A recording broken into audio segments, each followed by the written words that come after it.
Subscribe करें और bell दबाएं ताकि कोई खबर रह न जाए।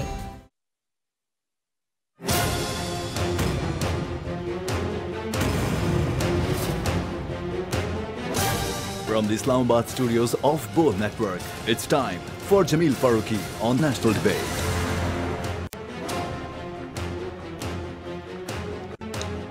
Good evening, welcome to national debate. दो तारीखों का टकराव था, एक ने जीतना था, एक ने हारना था। एक तारीख यह थी कि पाकिस्तान की तारीख में कभी भी किसी वज़ीर आज़म ने 5 साल मुकम्मल नहीं किए हैं। दूसरी तारीख यह थी कि कभी भी किसी वज़ीर आज़म के खिलाफ कोई भी तहरीक अदम एतमाद कामयाब नहीं हुई। तहरीक अदम एतमाद कामयाब हो गई। वज़ीर आज़म पाकिस्तान इमरान खान वज़ीर आज़म ना रहे, अब साबिक वज़ीर आज़म बन चुके हैं। तो किसी एक तारीख को जीतना था, एक तारीख को हारना था। लेकिन यहां पर एक बहुत ही इंपॉर्टेंट सवाल है, बहुत ही अहम सवाल है, जो खुद अपोजिशन के रहनुमा, मुत्तहदा अपोजिशन के रहनुमा मुख्तलिफ टॉक शोज में, प्रेस टॉक्स में और ऐसी ऐसी जगहों पर जहां पर वो खड़े होकर वो गुफ्तगू कर भी नहीं सकते, वहां पर खड़े होकर कहते रहे हैं कि कोई भी तहरीक अदम एतमाद बगैर मुक़्तदर हलकों की पुश्तपनाही के कामयाब नहीं हो सकती है।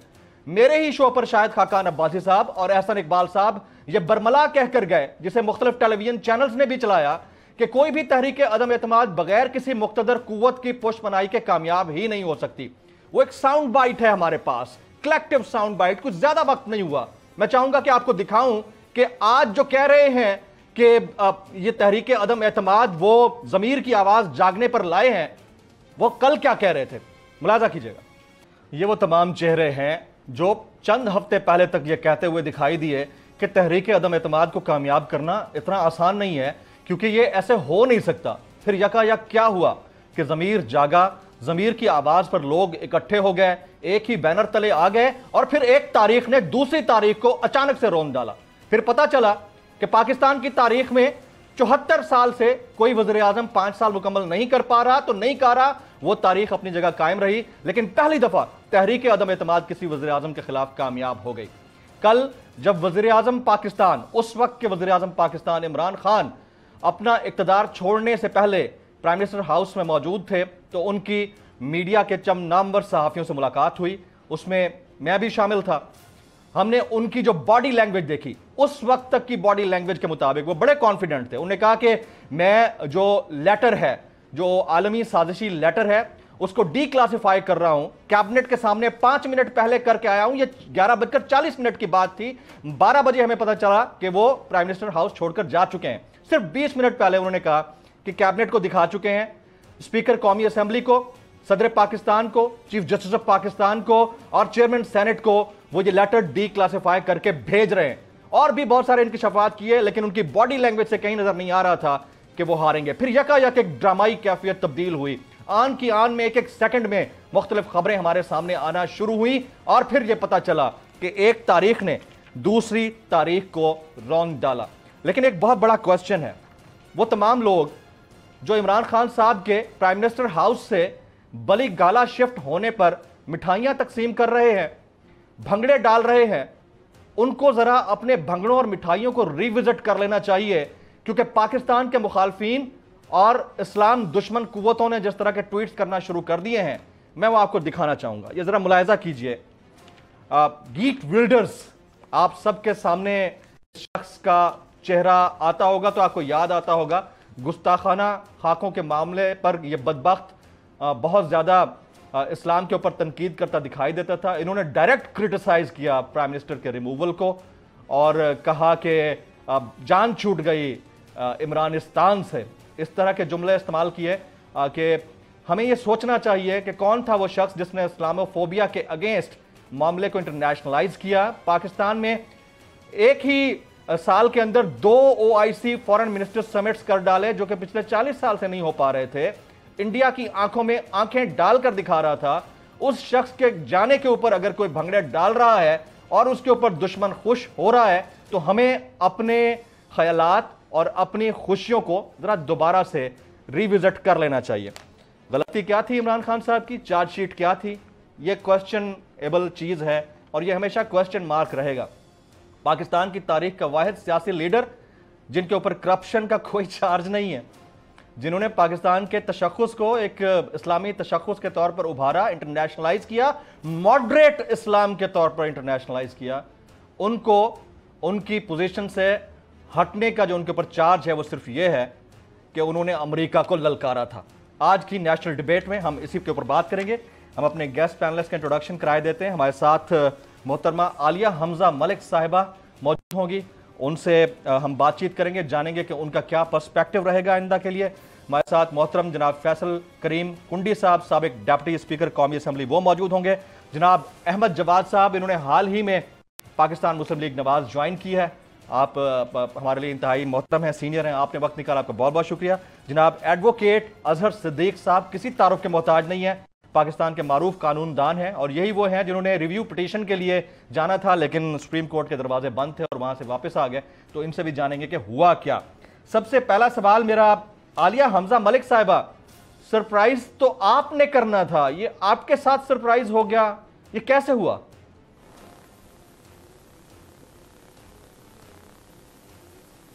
बिस्मिल्लाहिर्रहमानिर्रहीम। Thank you Jameel. जमील, उस सारे अरसे के बाद शायद मेरा पहला प्रोग्राम, और शायद मुझे लगता है कि I will be a bit emotional, लेकिन सबसे पहले तो मैं आपका शुक्रिया इसलिए अदा करना चाहती हूँ कि जब मीडिया के अंदर जिस तरह की खबरें सर्कुलेट करी थी, there are few upright journalist जो सच्चाई के साथ खड़े थे, जो सही बात कर रहे थे, और सुबह तक क्या अब तक भी वो एक ऐसी चीज़ को जो उनके मुल्क के इंटरेस्ट में है उसी को इंडोर्स करते हमें नजर आए। तो इसमें अगर जब इस जिद्दोजहद में नाम लिखा जाएगा तो आप लोगों को अभी नाम सुनहरी हरूफ में लिखा जाएगा। सबसे पहले तो मैं एक बात बताऊंगी, कोई रह तो नहीं गया इस मुल्क में जो मेरे खिलाफ नहीं है। ये आखिरी लफ्ज थे उस एक शख्स के, और इन अल्फाज की जो गूंज है ना, वो मेरे पाकिस्तान में सदियों तक, दिहाइयों तक गूंजती रहेगी। और हम अपनी तारीख पर शर्माएंगे कि किस तरह से एक कौम के हीरो को, एक ऐसे शफीक बाप को इन्होंने ये क्या किया। अब आप मुझे, मेरे तो यहाँ पर सवाल ये होने चाहिए थे, हमें तो आपने क्या किया हमारे साथ, हमारे मुकाबिल हिस्ब इख्तलाफ की जमातें, 12 जमातें, सरेआम पैसा चला, लोटे खरीदे, नजरियाती मसलकी इख्तलाफात बुलाकर ये सारे एक छत के तले हो गए। उसके अलावा आप ये देखें, इनके वो मुल्ज़िमान जिन पे फर्दे जुर्म लगा था, एक को इन्होंने कातिल को बुला लिया, एक वो जो अटैक पे अटैक करता था उसको बुला लिया। यानी इनकी, आप ये देखें, एक शख्स के बुग़्ज़ में, एक शख्स को गिराने के लिए क्या क्या नहीं हुआ, वो आपने भी देखा, मैंने भी देखा। हमारे तो बहुत से सवाल थे इस चीज़ के ऊपर। मॉडल टाउन में 18 लोग ज़िबा हो गए, अदालत लगी। सेनेट इलेक्शन के लिए गिलानी साहब के बेटे की वीडियो आ गई, अदालत लगी। सिंध हाउस में मंडियां खुल गई, अदालत लगी। मुल्क के वजीर आजम को धमकी मिल गई, अदालत लगी। यहाँ पर हमने अपने इख्तियारात इस्तेमाल क्या किए, और अभी तो हम तो डिबेट करा रहे थे, हम तो अवाम को बताना चाहते थे कि हम इन भिखारियों के पास तुम्हें नहीं जाने देंगे। हम तो इस अवाम को ये बताना चाहते थे कि आज ये भिखारी इस पाकिस्तान का डॉलरों के लिए सौदा करना चाह रहे हैं। हम तो इस अवाम को ये बताना चाहते थे कि इमरान खान के अगेंस्ट जो चार्जशीट थी, वो चार्जशीट ये थी कि उसने इसराइल को कहा एब्सोल्युटली नॉट, उसने अमेरिका को कहा एब्सोल्युटली नॉट, हिंदुस्तान से तिजारत का कहा गया, उसने कहा एब्सोल्युटली नॉट। यूरोपियन यूनियन ने जब खत लिखकर धमकी दी तो उसने कहा एब्सोल्युटली नॉट। लेकिन ये गुलामाना जहनियत ये कैसे समझ सकते थे, क्योंकि वो कहते थे हम ड्रोन अटैक करेंगे, ये कहते थे सर तस्लीम खान, वो कहते थे हम आपका वो हाल करेंगे कि दुनिया देखेगी, ये कहते थे सर तस्लीम खान। फर्क है, कल रात मैं तो ये जानती हूँ हर मुहिब्बे वतन पाकिस्तान अश्क बार था। कौन सी माँ, बहन, बेटी, मेरे बेटे, मेरी बहनें, मेरी माएँ, मेरे बाप, सब इस तरह से जो रोए हैं, इस मुल्क के लिए रोए हैं, उस एक शख्स के लिए रोए हैं। कल इमरान खान तो हमेशा ये कहता था मैं हार गया तो क्या है, कल उसका, और अगर मैं जीत गया तो ये पाकिस्तान की जीत है। तो हार तो उन लोगों की हुई है। इतना ज्यादा गंद हमने एक जगह इकट्ठा कर दिया, वक्त आएगा इस सारे गंद को उठा के दोबारा डंप करने का, और अनकरीब वो वक्त आएगा क्योंकि अब फैसला अवाम करेगी। अब फैसला अवाम इस पर भी करेगी कि इस्लामाबाद हाई कोर्ट रात के 10 बजे क्यों खुली थी एक अननोन पिटिशन के ऊपर। इसका फैसला अवाम ने करना है कि धमकी लगी मुल्क को, धमकी लगी रियासत को, धमकी लगी इस पूरे पाकिस्तान को, तो क्यों कोई खड़ा नहीं हुआ? सिर्फ एक इमरान खान था जिसकी गैरत जागी इस सारे अरसे के अंदर, बाकी सब सो रहे थे। क्या हमने मुल्क को बेच दिया है? मैं तो सिर्फ इतना कहूंगी, हम एक्सपोर्ट बढ़ाते रह गए, हमें क्या पता पूरा मुल्क ही इंपोर्ट के हवाले कर दिया। आज तक तो ये हमें कह रहे थे ना हमारा प्राइम मिनिस्टर जा रहा है, अब तो एक क्राइम मिनिस्टर आ गया है। बताएं इस अवाम को, मतलब कल उस बंदे के ऊपर जो आपका प्राइम मिनिस्टर है उस पर फर्द जुर्म लगने को जा रही है, क्या गिनीज बुक ऑफ रिकॉर्ड पे लिखा जाएगा कि एक ऐसे मुल्क का वजीर आजम, और किसकी इज्जत यहाँ पर गवारा करेगी कि उसे जाकर सलूट मारे? अच्छा, किसकी इज्जत ये गवारा आलिया, करेगी? आपकी इजाजत से भिखारी कहे वो अपनी अवाम को, उसके लिए ये फैसला हो। राइट, मैं आपकी इजाजत से अहमद जवाद साहब की तरफ जाऊंगा। मैं आपके पास दोबारा भी आना है मैंने।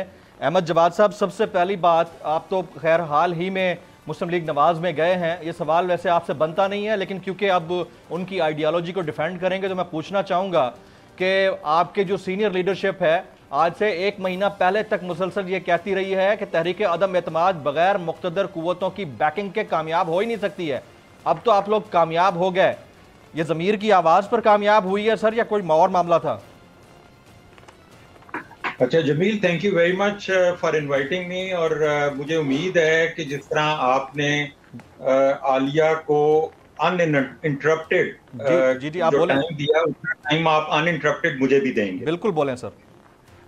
अच्छा, पहले स्टार्ट करते हैं जो आपने जो साउंड बाइट सुनवाई पीएमएलएन के मुख्तलिफ लीडर्स की, इसमें आप एक और भी शामिल कर लेते। वो हमारे एक इमरान नियाजी साहब हैं जो इंडिया में जाके इंडियन चैनल के ऊपर ये बात कहते हुए पाए गए थे कि पाकिस्तान में कोई हुकूमत एस्टेब्लिशमेंट के बगैर नहीं आ सकती। ये इसलिए मैं कह रहा हूँ कि जरा कहानी जो है ना वो कंप्लीट हो जाती है, वरना अधूरी कहानी रह जाती है।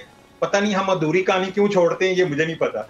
अब मैं इस सवाल का जवाब कि पीएमएलएन के लीडर जो हैं वो ये क्यों कहते रहे, देखें, ये कहने का मकसद सिर्फ ये था कि एक सिलेक्टेड को जो बैसाखियां प्रोवाइड की गई 2018 के इलेक्शन में, वो बैसाखियां जिस दिन उतार ली जाएंगी, जब उनको हटा लिया जाएगा और एस्टेब्लिशमेंट न्यूट्रल हो जाएगी, तो उसके बाद मुकाबला जो है वो मैदान में होगा। और मैदान का मतलब पार्लियामेंट है, और पार्लियामेंट का मतलब जो है वो नंबर्स हैं वहां पे, और वहां पे एक तरीके अदम-ए-एतमाद जमहूरी तरीके से, और ये वही स्ट्रेंथ है जो 2018 में तहरीक इंसाफ के पास थी। 115 सीटें लेके 172 तक का सफर जो तहरीक इंसाफ ने तय किया, उसी तरह का एक सफर जो है वो अपोजिशन की पार्टीज ने भी तय कर लिया। तो इसमें क्या घबराने की क्या बात है? मुख्तलिफ क्या चीज है इसमें? ये तो वो है जो हो चुका, जिसकी बुनियाद के ऊपर आपने 3.5 साल हुकूमत कर ली। तो अब आपको जब उसी बुनियाद के ऊपर आपको निकाला जाए तो आप चीखें मारें कि जी तहरीक अदम-ए-एतमाद बैरूनी मुदाखलत आ गई, तो एस्टेब्लिशमेंट की मदद आ गई, तो पीएमएलएन ये कह रही थी। अच्छा, अब देखें यहाँ पे ना एक बड़ी इंपॉर्टेंट चीज ये है कि आपने भी अपने प्रोग्राम के इंट्रोडक्शन में कहा कि इमरान खान के ऊपर किसी किस्म का कोई इल्जाम नहीं है। मैं भी नहीं इल्जाम लगाता, लेकिन मैं एक प्राइम मिनिस्टर की कारकर्दगी के हवाले से सवाल उठाता हूं। एक शहरी के तौर पे मैं आपका आगाज जो है वो मईशत से करता हूं। इस मुल्क में 71-72 सालों के अंदर 29 ट्रिलियन के कर्जे लिए गए। आपके इमरान नियाजी ने 3.5 साल में 21 ट्रिलियन के कर्जे लिए। आपके मुल्क में जब मेरे तो नहीं है खजाना छोड़ के गया, पिछले 20 साल तक आपके रहे ना। सुने अहमद भाई, देखें आपको उतना पूरा टाइम दिया मैंने जितना आपने आलिया बीवी को दिया है। अब मेरा सवाल मुझे पूछ लेने दें। पहली बात तो यह है कि उनका जो डीथ्रोन होना है that was not result of his economic policies. उसको हम जितना क्रिटिसाइज कर चुके हैं, आपको भी पता है, जितने मेरे ट्वीट्स आप तक पहुंचते हैं, पता है जितना मैंने क्रिटिसाइज किया शायद किसी ने किया होगा। इकोनॉमिक पॉलिसीज सेट असाइड, इस वक्त बात हो रही है। आपने एक कमेंट किया कि पाकिस्तान के अंदर हुकूमत एस्टैब्लिशमेंट की मर्जी के बगैर नहीं आती। खान साहब ने कहा था दुनिया में किसी कोने में नहीं आती इसके बगैर। लेकिन इस वक्त सवाल तहरीक अदम एतमाद के आने और कामयाब होने का हो रहा है। हुजूर वाला, गवर्नमेंट तो दुनिया के किसी कोने में, आप अमेरिका चले जाएं, वहां एस्टैब्लिशमेंट एंडोर्स्ड होती है। ऐसा तो हो ही नहीं सकता। ये तो पूरी दुनिया की एक फिलॉसफी है कि बैक एंड पे होता है बहुत कुछ। लेकिन मैं फिर अगेन आपसे ये कह रहा हूं कि हमें टू द पॉइंट चलना चाहिए। आप अपना बताइए कि आपने क्यों छोड़ी थी Tehreek Insaf? Jameel, I appreciate your questions, लेकिन मैं सिर्फ यहां पे आपको दोबारा से याद दहानी करा दूं कि आपने 10 मिनट आलिया को एक सिरे से लेके दूसरे सिरे और दूसरे से तीसरे और चौथे से सिरे का फ्री टिकट दिया कि जहां मर्जी वो जाना चाहें, इक्तसादी पे जाएं, बैरूनी मुदाखलत पे जाएं, खत पे जाएं, अपोजिशन पे जाएं, जिस पे मर्जी जाएं। सर टोटल 3 मिनट 22 सेकंड बोला है उन्होंने, टोटल 3 मिनट 22 सेकंड। मैंने आपका जवाब दिया। मैं उसलिए एक भविष्य की बात कर रहा हूं कि इस मुल्क में सबसे ज्यादा अहम चीज तो यही होती है, एक हुकूमत या एक प्राइम मिनिस्टर आता है, उसने एक आम आदमी को क्या दी है। आज आपके मुल्क में 2 महीने के फॉरेन रिजर्व्स रह गए इंपोर्ट बिल के लिए। आप क्यों नहीं इस पे बात करेंगे कि जब इस मुल्क से इस वज़ीर-ए-आज़म को क्यों निकाला गया? इसलिए निकाला गया कि उसकी कारकर्दगी वो नालायकी और एक की बदतरीन थी। और ये पाकिस्तान की तारीख की नालायक तरीन और बदतरीन हुकूमत है मईशत के हवाले से। सर आप प्राउड फील करेंगे कि एक ऐसा शख्स जिसके ऊपर फर्द जुर्म आयद होने जा रही है कल, वो आपका नॉमिनेटेड प्राइम मिनिस्टर होगा, प्राउड फील करेंगे? क्यों नहीं, व्हाई नॉट? इस मुल्क में वोट को इज्जत दो जो है, उससे क्यों तकलीफ है किसी को? वोट को इज्जत दो से चाहे आसिफ अली जरदारी इस मुल्क का प्राइम मिनिस्टर बने, बिलावल बने, नवाज शरीफ बने, शहबाज शरीफ बने, इमरान नियाजी बने, किसी को क्या तकलीफ है? ये वोट को इज्जत देने को। सर आपका कमेंट आ गया, मैं आपके पास दोबारा आता हूं। मुझे अजहर सिद्दीक साहब के पास जाना है, आपकी इजाजत से। पूरा टाइम दूंगा आपको, पूरा टाइम दूंगा मैं, जवाब साहब पूरा टाइम है, हमारे पास बहुत टाइम है। अजहर सिद्दीक साहब, कल प्राइम मिनिस्टर से मेरी मुलाकात हुई, आप और बाबर अवान साहब दोनों ने पिटीशन, रिव्यू पिटीशन लेकर जानी थी। ये जो फैसला आया सुप्रीम कोर्ट ऑफ पाकिस्तान का, खान साहब was completely unaware of that, वो शॉक में चले गए, शशदर थे। एज ए प्राइम मिनिस्टर उन्होंने कहा हाँ ऐसा हुआ है, रिव्यू में नहीं गए हम लोग। हमने कहा जी अदालत के दरवाजे बंद थे तो वो वापस आ चुके हैं, नहीं हुआ वो। तो कहते अच्छा मैं चेक करता हूं। उनके नॉलेज में नहीं था। दैट वाज अबाउट मेरे ख्याल में 11:40 का टाइम था उस वक्त, 20 मिनट पहले, डीथ्रोन होने से 20 मिनट पहले।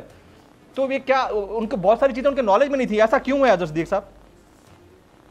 बहुत शुक्रिया जमील फारूकी साहब। बुनियादी तौर पर बात ये है कि एक तो शॉर्ट फैसला जब आता है तो उसके ऊपर बुनियाद पर रिव्यू अलाउ नहीं होती है जब तक तफसील नहीं आ जाता। हमने शॉर्ट फैसले के ऊपर नजरसानी मुकम्मल की, रातों रात काम किया उसके ऊपर, और हमने एक दिन के अरसे के अंदर अंदर कंप्लीट करके वो अब चूंकि आगे 12:30 बजे के करीब बंद हो जाता है। वो हम तो ऐसे लोग नहीं है ना कि जिनके लिए इतवार के अदालतें दरवाजे खुल जाएं या जिनके लिए हफ्तों को इंसाफ मिल जाए। ये तो रिकॉर्ड की बात है, ये तारीख लिखी जा रही है, याद रखिएगा ये तारीख लिखी गई है। ये क्या ऐसी खास चीज है, कौन सी ऐसी गिदड़ सिंगी है इनके पास कि इनके छुट्टी वाले दिन भी केसेस लग जाते हैं? ये मुझे बताने की जरूरत नहीं है, ये तो सिर्फ आप लोगों के समझने के लिए बात है। और कोई बहरहाल नजरसानी दायर हो गई है, नजरसानी इंशाल्लाह लग जाएगी। लेकिन हम हो सकता है मैं तो तजवीज दूं पाकिस्तान तहरीक इंसाफ को कि भाई अब वो तो असेंबलियों से बाहर आ गया ना, पार्लियामान के सुपरविजी का अपना सुपरमेसी का इन्होंने ठेका लिया, क्या जरूरत पड़ी है? वो आगे हैं, वो जाने या पार्लियामानी सुपरमेसी ये जाने नहीं चाहना चाहते जब तक ये हैं ये देखें। बहरहाल रिव्यू मैं अपना ओपिनियन दे रहा हूँ। नजरसानी सारी मुकम्मल होगी हुई है, बाकी नजरसानी भी दायर होंगी। और मंगल वाले दिन 63A के हवाले से डिफेक्शन वाला केस लगा हुआ है, डिफेक्शन भी पेंडिंग था। लेकिन इस पर भी तो ये भी तो 5 दिनों के अंदर डिसाइड हुआ ना, या 4 दिनों के अंदर। डिफेक्शन वाला भी तो डिसाइड हो सकता था, लेकिन आप लोगों के सामने छोड़े इन चीजों को। अब आती है, मैं सुन रहा था ये अहमद जवाद साहब बैठे हैं, ये पाकिस्तान ये PMLN के MNA है। जरा मुझे सिर्फ इतना बता दीजिएगा, मैं उसके मुताबिक नैरेटिव बनाना है। मुझे आपकी इजाजत से मुझे एक ब्रेक लेनी है, उसके बाद मैं आपको बता दूंगा कि वो नहीं है। he is one of the very seasoned politicians in the country और PTI के यहाँ पर सेक्रेटरी इत्तलात रहे हैं मरकज़ में, लेकिन उन्हें छोड़ा, उसके बाद नून लीग ज्वाइन कर ली। ब्रेक के बाद नाज़रीन जब वापस आएंगे तो आलिया हमजा मलिक साहिबा से, कुंडी साहब से ये पूछना ज़रूरी है कि अब आलिया हमजा मलिक साहिबा या PTI आइंदा के लिए क्या सोच रही है? क्या ओवरऑल ये इस्तीफे दे रहे हैं आज जिस तरह ऐलान हुआ था? और पीपल्स पार्टी और PMLN क्या ये जुड़कर एक मुश्तरका गवर्नमेंट को आगे कंटिन्यू कर भी पाएंगे या नहीं कर पाएंगे? After this break.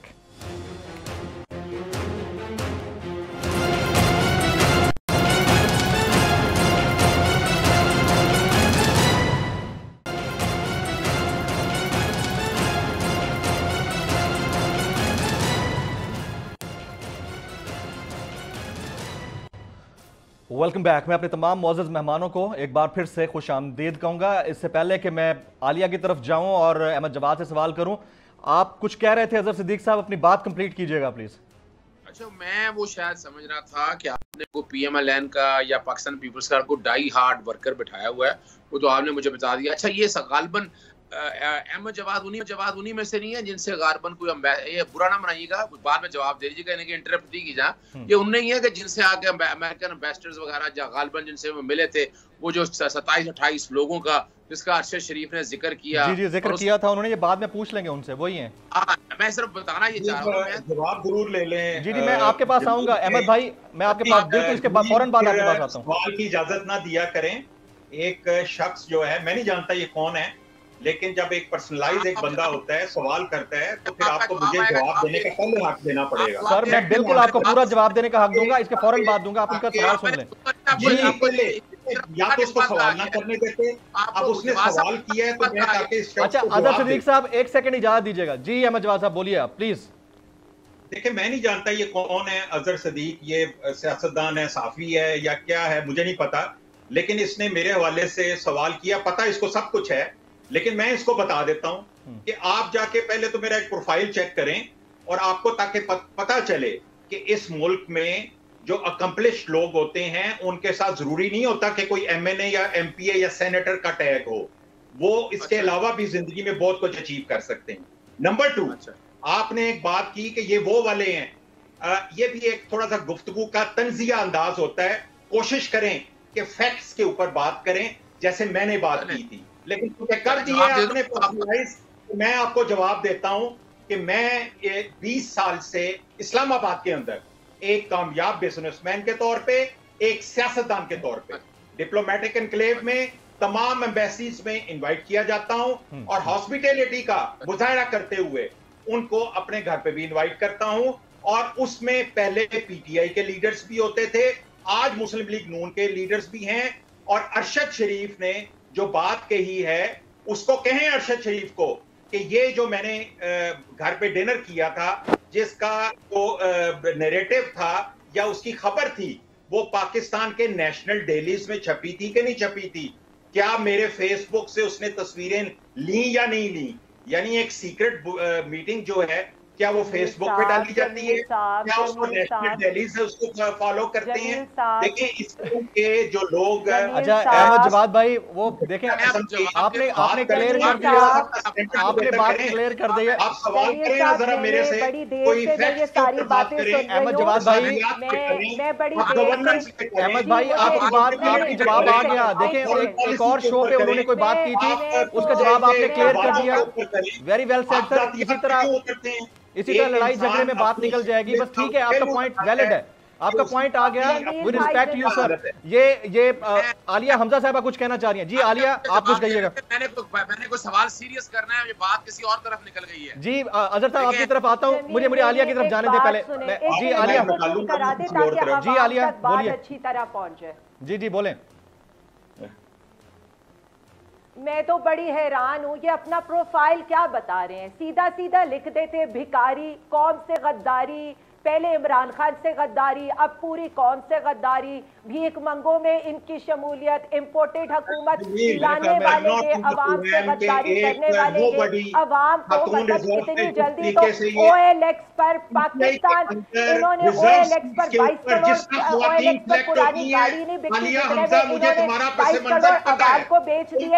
आए जाकर बैठेंगे, कौन से डिप्लोमेट से मिलते हैं? इन्हें तो मैं सिर्फ इतना कहूंगी, 1 मिनट, लेकिन मेरी बात सुनिए, अपनी बात पे डिबेट करूंगी। आप अहमद जवाद साहब उनको कंप्लीट कर लेने थे, मैं आपको पूरा मौका दूंगा। देखिए इट लुक्स वेरी बैड, किसी शर्म आनी चाहिए तुम्हारी जैसी औरत को। सर अहमद जवाद साहब उनको बोलने दे। अहमद जवाद साहब मैं आपकी तरफ आता हूं, आपको पूरा देखें, हम मेरा मकसद कतई लड़वाना नहीं है किसी को, उनको बोल लेने दें। जी आलिया आप कंप्लीट कर लें, आप कंप्लीट कर लें, मैं आपकी तरफ आता हूं।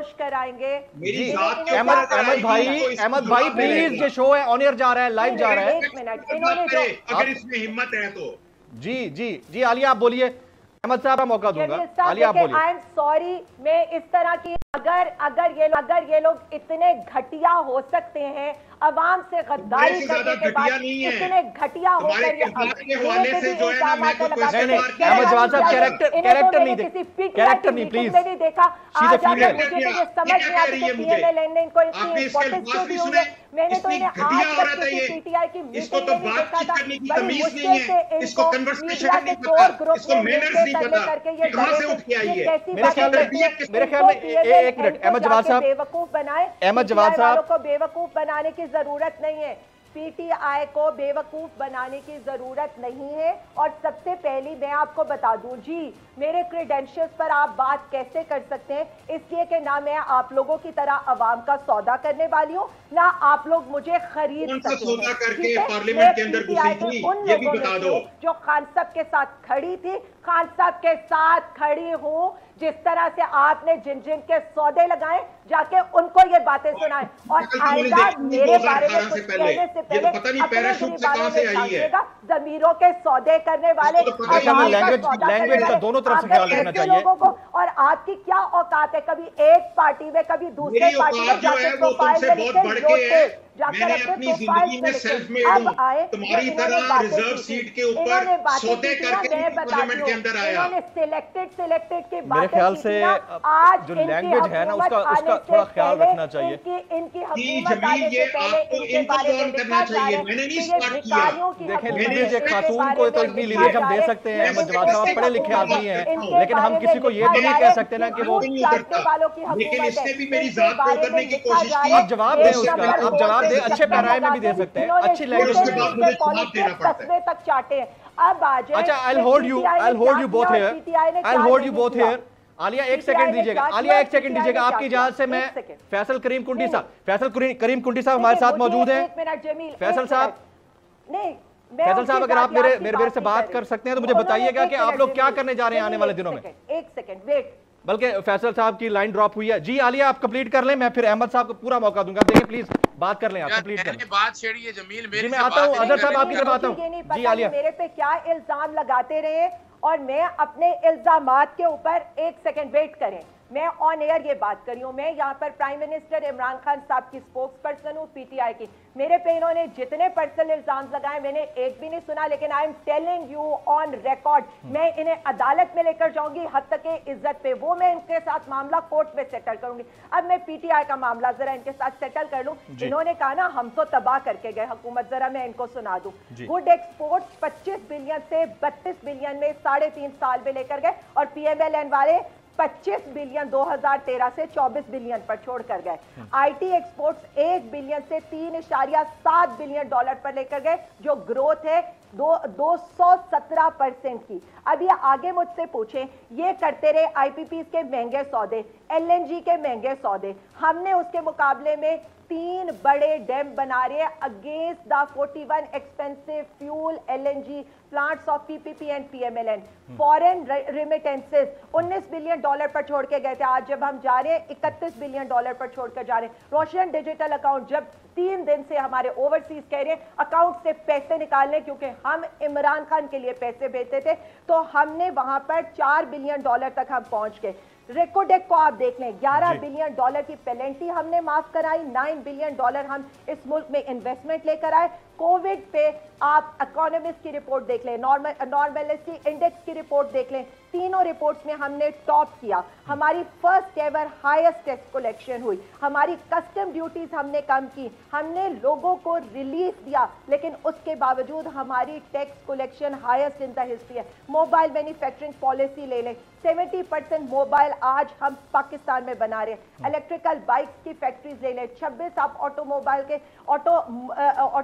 के आप फैक्ट्रीज ले लें, 2 बिलियन डॉलर की इन्वेस्टमेंट से लेकर 1 लाख नौकरियां सिर्फ हमने मोबाइल फैक्ट्रीज और गाड़ियों में आपकी हमने पूरी बात सुन ली है। आप ये देख लें कि अभी आपने डिटेल्ड पॉइंट्स रखे। अच्छा अब मुझे आप इजाजत दें, 3.5 सालों में हमने इजाजत दें, क्योंकि आप खातून हैं और मैं नहीं चाह रहा कि मैं ज्यादा बार-बार इंटरप्ट करूं। एक इजाजत दें, छोटे से ब्रेक के बाद जो है ना, देखें ये है ना बहुत लंबी तलखी है, चाहे आलिया की तरफ से हो या जवाद साहब की तरफ से हो, लैंग्वेज का हमें सबका ख्याल रखना चाहिए। अजहर सिद्दीक साहब बीच में सैंडविच बन गए और इसी दौरान फैसल कुंडी साहब भी छोड़कर चले गए शो। तो मैं गुजारिश करूंगा कि पॉइंट टू पॉइंट जवाब दे दें, ब्रेक के बाद पूरा टाइम है तो उसमें एक दूसरे की इज्जत और एहतराम का मामला भी रह जाएगा। और दूसरा ये कि इल्ज़ामात तो फिर इल्ज़ामात होते हैं, कोई भी लगा सकता है किसी के ऊपर भी। ये ब्लेम गेम जो है ना, इससे बाहर निकलना चाहिए कि मैच्योर पॉलिटिशियंस हैं सारे यहाँ पर। After this break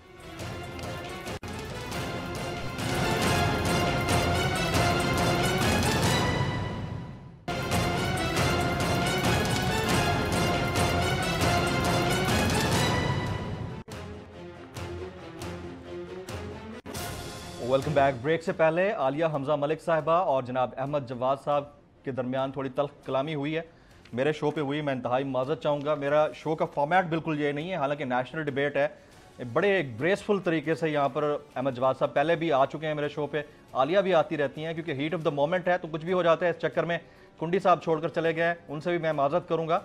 Ahmad Jawad साहब, आपका मैं पूरा पॉइंट लेता हूँ। काफ़ी देर से सैंडविच बने हुए हैं अजहर सिद्दीक साहब, उनसे मैं 2 मिनट का एक कमेंट ले लूँ। जी अजहर साहब, आप बात कीजिएगा, आप कर रहे थे। मैं असल में जमील साहब, मुझे जरा हैरानगी इस बात से हुई कि मैंने तो सिर्फ एक सर्टन फैक्ट्स पूछे थे। वो डॉक्टर अनवर सजाद का बहुत खूबसूरत एक बात, 2 बातें मैंने लाइफ में बांधनी है। सफाई निस्फ इकबाल जुर्म है, हद से ज्यादा खुलूस इंसान को मशकूक बना जाता है। मैंने तो एक सवाल सिंपल सा एक रखा था अहमद जवाद साहब के बारे में। मैंने इसलिए पूछा, मैंने कहा शायद को पीएमएल के बहुत बड़े सीजन्ड पॉलिटिशियंस हैं और उन्होंने बड़ा इस तरह की बात ना करें ना इस तरह की बात। अजहर भाई, आप भी माशाल्लाह बड़े सीजन्ड कानूनदान है, ना करें इस तरह की बात, छोड़ दें, ऑन एयर है जी। मैंने तो सिर्फ एक सवाल पूछा था और वो बात देखे ना, मुझे अब नैरेटिव अपना बदलना पड़ा। जिस तरह की उन्होंने खातून के बारे में गुफ्तगू की, जिस तरह से उनके ज़बान इस्तेमाल, मुझे तो लबैत समझा कि वाकई कोई सीनियर ब्यूरोक्रेट या सीनियर कोई अपना, मेरा ख्याल है हमारे कोई डिप्लोमेट के हवाले, जैसे वो बता रहे हैं कि उनका बहुत उठना बैठना है। ग्रेसफुली उन्हें जवाब देना चाहिए था, ग्रेसफुली बातों में आना चाहिए था। मैं एक छोटी सी बात बता दूं आपको जी प्लीज। ये ना चैलेंज कबूल करें जरा किसी दिन बैठ के ना, इकोनॉमिक्स के ऊपर और पिछली हुकूमतों का किस तरह तबाही की इस मुल्क की।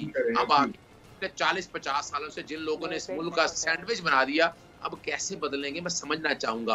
और ये समझना चाहूंगा कि इनका जो बाहर के लोग हैं, जो डिप्लोमेट है, उनका पाकिस्तान में क्या कंसर्न है, वो पाकिस्तान से क्या चाहते हैं, उनका नरेटिव क्या है। और अभी जो इतना बड़ा चार्ज, जो मैं नहीं कह रहा, हारून रशीद का कॉलम देख लें, फिर आप अंसार अब्बासी का 17 फरवरी का कॉलम देख लें, वो उनसे नजर आ रहा है ना कि नरेटिव क्या बिल्ड किया। और इमरान खान साहब अब जो बात कर रहे हैं लेटर के हवाले से, वो चीजें फिर वक्त के साथ साथ साबित आ गई। तो ठीक है, मैं किसी पार्टी में अगर रहा हूं तो ग्रेसफुली मुझे उनकी अंदर की चीजें पता है। मेरा मकसद ये नहीं है मैं उनको छोड़ के मैं बताऊं नेशनल पॉलिटिक्स की बात करूं, पार्टी के अंदर क्या होता रहा क्या नहीं होता रहा, उसको छोड़ के नेशनलिस्ट होने की बात, कौम को आगे ले जाने की बात, हम सब पे ये फर्ज है कौम को आगे लेके जाएं। ये हम छोड़ दें दूसरे पे इल्जाम लगाने की बजाय, हम लेके आएंगे वाकई ये इस तरह। अब देखेंगे ना, अभी आ गई ना गवर्नमेंट, ये उनके साथ चले गए ना, गवर्नमेंट आ गई है। हम भी सुन लें इनसे कि ये 4 काम कैसे करेंगे, महंगाई कैसे खत्म करेंगे, पेट्रोल कैसे नीचे लेके आएंगे, लोन कैसे कम करेंगे, और सबसे बड़ी बात जो है कि इस मुल्क का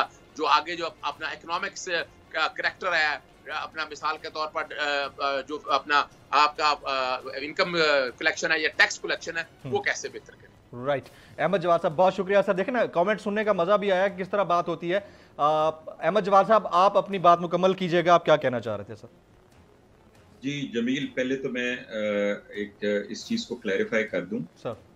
काफी अरसे से मैं आपके प्रोग्राम में भी आता हूं, मैं कभी जात पे नहीं उतरता, मैं हमेशा फैक्ट्स की बात करता हूं, अपनी ओपिनियन देता हूं, दूसरे की ओपिनियन के काउंटर मैं आपको सिर्फ एक छोटी सी बात करूंगा।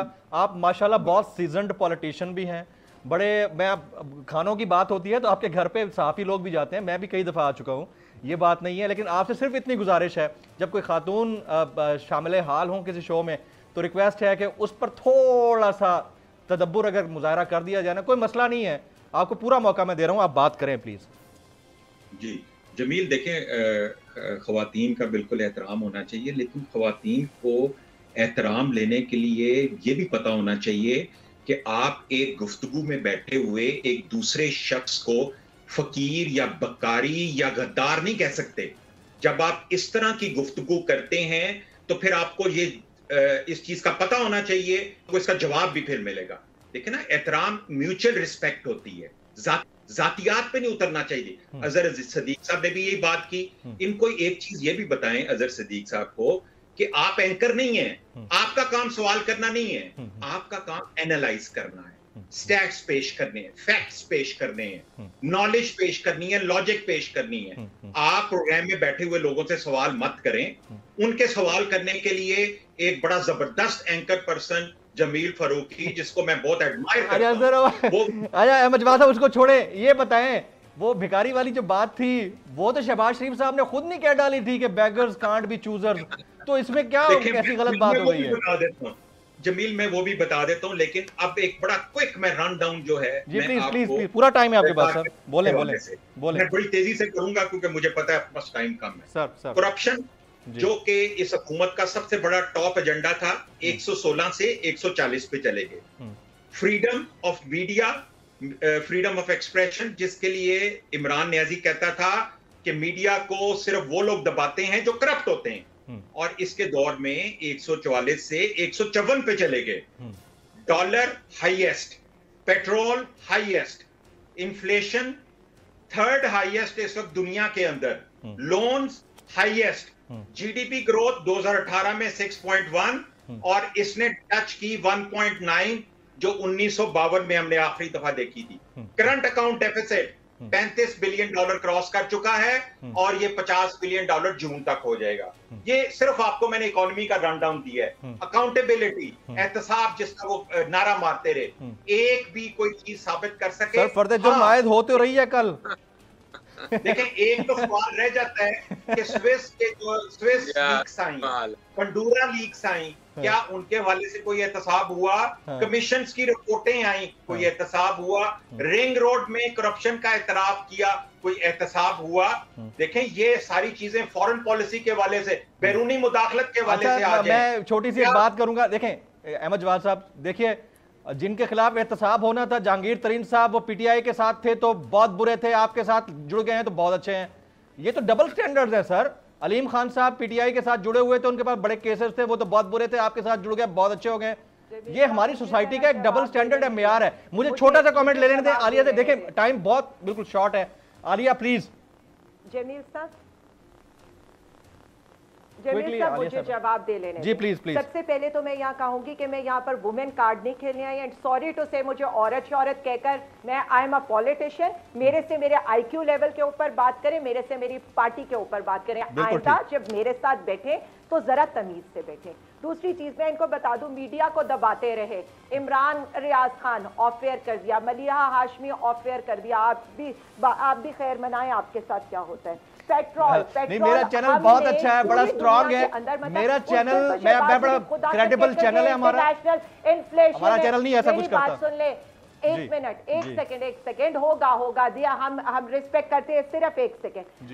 पेट्रोल खुद वो कह गए हम तो कर ही नहीं सकते, ये तो इंटरनेशनली बढ़ रहा है। इन्फ्लेशन पर तो खुद अभी हम 4 दिन में देख लेंगे, ये देख लेना ये कितना रिलीफ देते हैं अवाम को, वो सबको नजर आ जाएगा। इसलिए ये तो ऐसी बातें बिल्कुल ना करें, क्योंकि इनके अपने वो जो भिखारी वजीर आजम है वो आकर ये स्टेटमेंट्स दे चुके हैं। फिर इन्होंने कहा शुगर कमीशन और आटा कमीशन, उनकी रिपोर्ट्स भी पढ़ लेते। 23 बिलियन डॉलर की सब्सिडी दी थी शुगर पर शाहिद खान ने, और दी थी सलमान शहबाज को, जो भिखारी वजीर आजम का भगोड़ा बेटा है, जो बाहर बैठा है। सबसे पहले उसे बाहर से लेकर आए, उसे पकड़े। दूसरा इनके साथ बैठे जहांगीर तरीन खान, जो इनको वोट दे रहे हैं। मैं ऑन एयर कह रही हूँ, लाए इंक्वायरी खोले, अंदर डाले। आपने तो आते ही ये किया है ना कि जो बंदा FIA में चलान लेकर जा रहा था, जिसकी वजह से कल इस भिखारी वजीर आजम के ऊपर यहाँ पर फर्दे जुर्म लगना था, आपने तो सबसे पहले उसे छुट्टी पर भेजा है। ये आकर अब हमें आप नहीं कह सकते। फिर निकाले आटा कमीशन की रिपोर्ट, और सबसे पहले जो आपको लाने वाला जरदारी है उससे पूछे कि आटा कमीशन की तो सारी उंगलियां तुम लोगों की तरफ उठती है कि सिंध हुकूमत ने टाइम से आटा परचेज नहीं किया और उसकी वजह से पूरे मुल्क में किल्लत हुई और प्राइसेस बढ़ी। खोले सारी रिपोर्ट, खोले LNG की रिपोर्ट, देखे किस तरह से 2 टर्मिनल्स के ऊपर 3 अरब रुपया आलिया हमजा साहबा का लूटा जाता है। आप बड़ी डिटेल से आज आपने बात की है, आप इस प्रोग्राम में हमारे साथ शामिल रही। आलिया आपका बहुत बहुत शुक्रिया, आप अहमद हमारे साथ शामिल रहे। अहमद साहब आपका बहुत बहुत शुक्रिया। थोड़ी तल्ख कलामी हुई, उसके लिए मैं अपने फोरम की तरफ से माजरत खाऊं। अजहर सिद्दीक साहब को कम टाइम मिला, लेकिन जो बोले हैं बेहतर बोले, आपका शुक्रिया। फैसल करीम कुंडी साहब इस झगड़े की वजह से चले गए।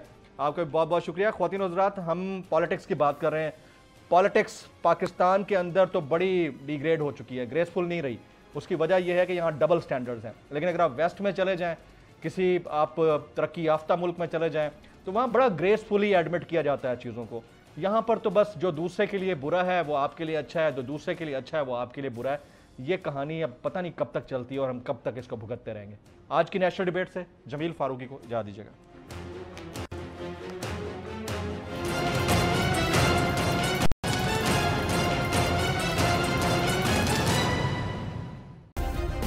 सब्सक्राइब करें और बेल दबाएं ताकि कोई खबर रह न जाए।